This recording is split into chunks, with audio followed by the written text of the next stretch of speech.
can't explain it. I can't explain it. Anywho, so wait. My wrist don't bend? Say what now? So instantly I'm like, oh, chemo. Georgia. Georgia.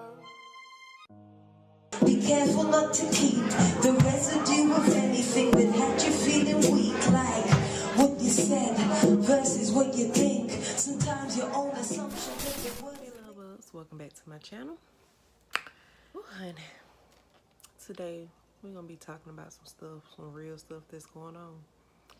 It's like, okay, boom, I'm already dealing with depression, anxiety, hypertension. My plate full, right? You would think. But no, I got something else to add to the list.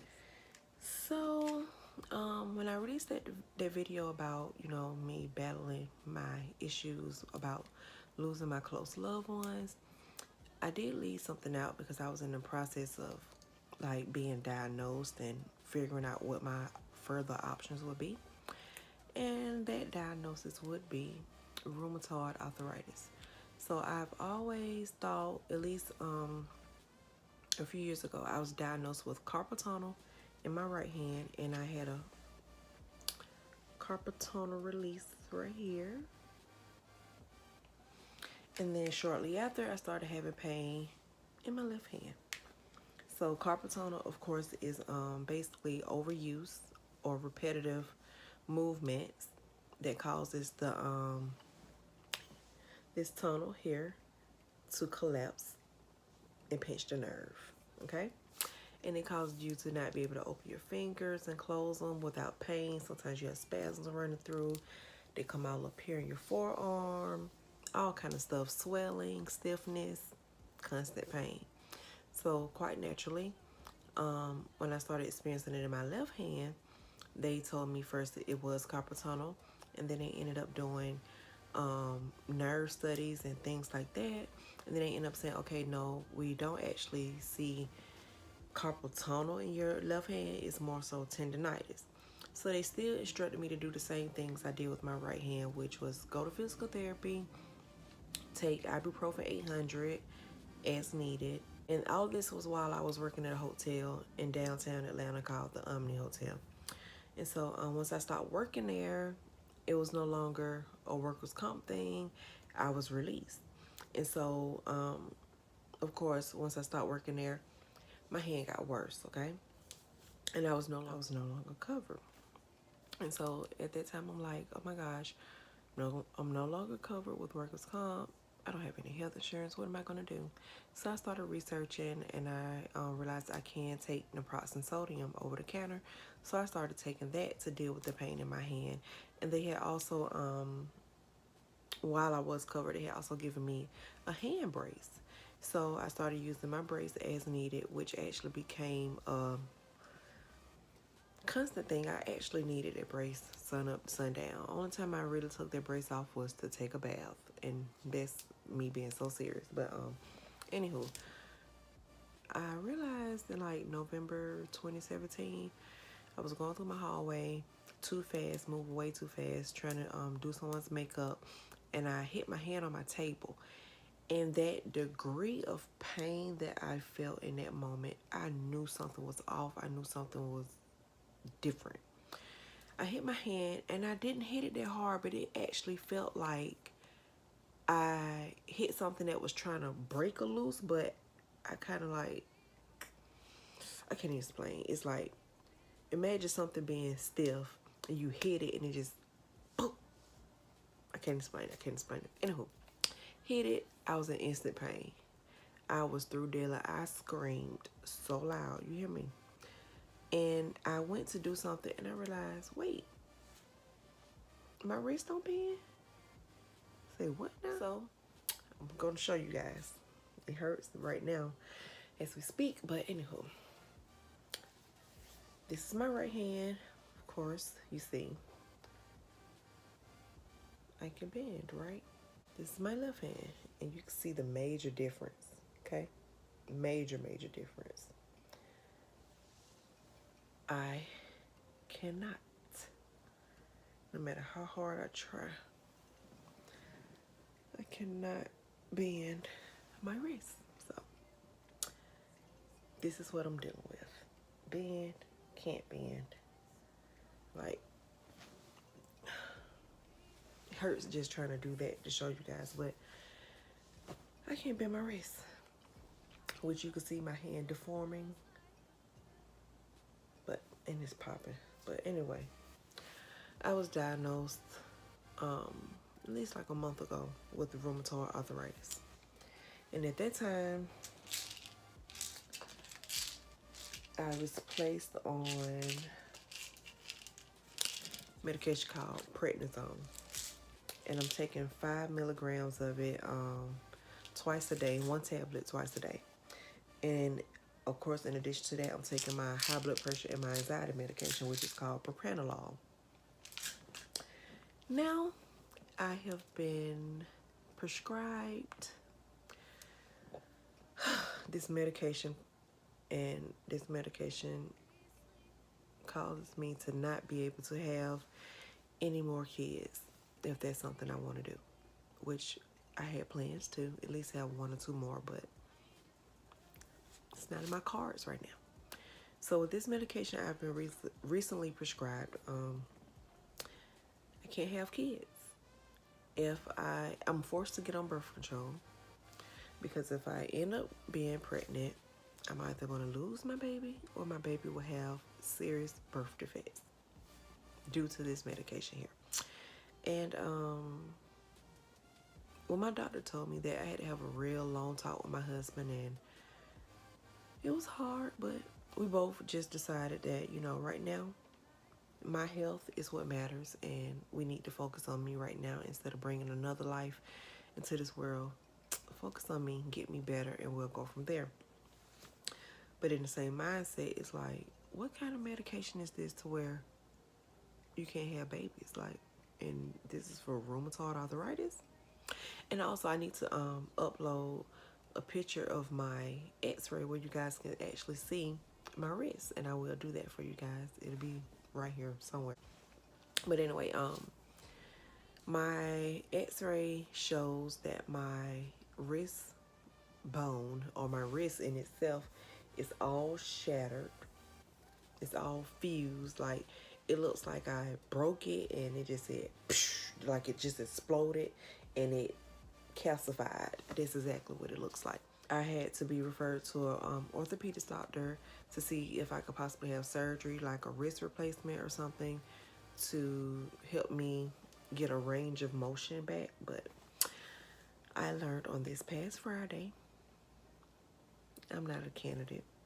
I'm not eligible because they say that my wrist is so bizarre, something that they've never really seen before, and that the only thing that they can do is possibly go in and fuse the bones down a bit, but it still won't give me any range of motion. So there's no need in them going into my hand to shave something down, in a sense, and I still can't bend my wrist, right? So that's where the medication came in. And once I did my research on it, I probably petrified myself. And this medication is called methotrexate. Okay? So when I started researching it, I saw some things that really bothered me, and I found a few videos here on YouTube. I found the guy who was talking about it, and he was saying how methotrexate is a, methotrexate is a man-made drug, okay? And that it's a man-made steroid. And that it's basically oral chemo. So instantly I'm like, oral chemo? I got rheumatoid arthritis. What you mean oral chemo? What I'm taking chemo for? My rheumatologist holding something back. She's telling me I have cancer, but she didn't verbally say so. Like, what's going on? I got cancer? That's the first thought, okay? So I had to call her, and I'm like, what's going on? I don't want to take this medication. Number one, I'm already scared of the medication because you said I can't have kids. It's gonna harm our fetus. So now I learned that it's chemo. It's like oral chemo. And basically, and I also read up that with me having such high, my body's filled with inflammation. They constantly have been doing blood work on me, and my inflammation levels are getting higher and higher. And I didn't know that high inflammation markers and cancer and rheumatoid arthritis, all that stuff goes hand in hand. And I didn't know that high inflammation markers could lead to cancer until I did my research, okay? Because that's something my rheumatologist did not break down for me. So yes, inflammation, high inflammation markers or high inflammation levels can possibly lead to cancer. I'm not exactly sure what forms of cancer, but cancer, okay? So one thing she did give me this methotrexate for was to tremendously lower my levels of inflammation to stop further erosion, because that's what they end up saying, was that my wrist is eroded. So to stop further erosion and to stop or to minimize the rheumatoid arthritis from further damaging my joints and my bones, I needed a strong medication, which is the methotrexate plus the Humira injections. But she haven't given me the injections yet, but she wanted to start me on this. So I have to take my prednisone, the methotrexate, and she also, where is it?